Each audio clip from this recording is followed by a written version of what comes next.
I think often in this world, our strength seems to give out.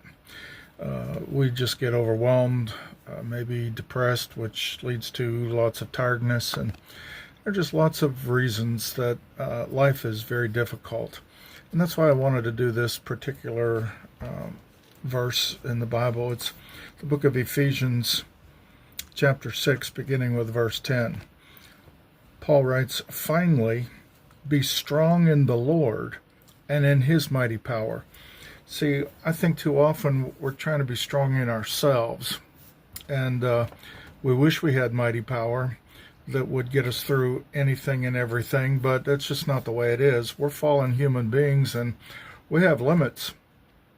So if you feel like your strength has been sapped and you don't have anything left, take heart, because this verse says to be strong in the Lord and in his mighty power. So there's a supernatural strength and power that's available to us. We just need to tap into it. And so Paul goes on to say, verse 11, "Put on the full armor of God so that you can take your stand against the devil's schemes." Well, the armor of God is listed for us in the rest of this section in Hebrews chapter 6. But I want to talk about the strength and the power right for this minute. He says, "For our struggle is not against flesh and blood." So you don't forget that, okay? It's not against people, but against the rulers, against the authorities, against the powers of this dark world, and against the spiritual forces of evil in heavenly realms. You see, those spiritual forces of evil are always waging war. It's a spiritual warfare, and it's good versus evil. It's God versus Satan. It's angels versus demons.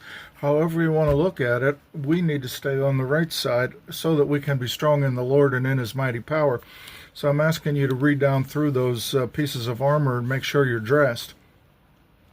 Again, he says in verse 13, "Therefore put on the full armor of God, so that when the day of evil comes, you may be able to stand your ground, and after you've done everything, to stand."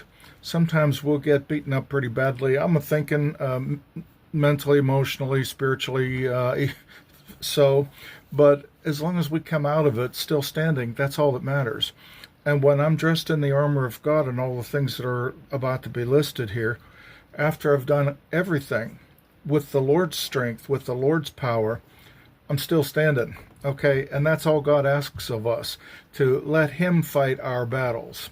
Be strong in the Lord and in his mighty power.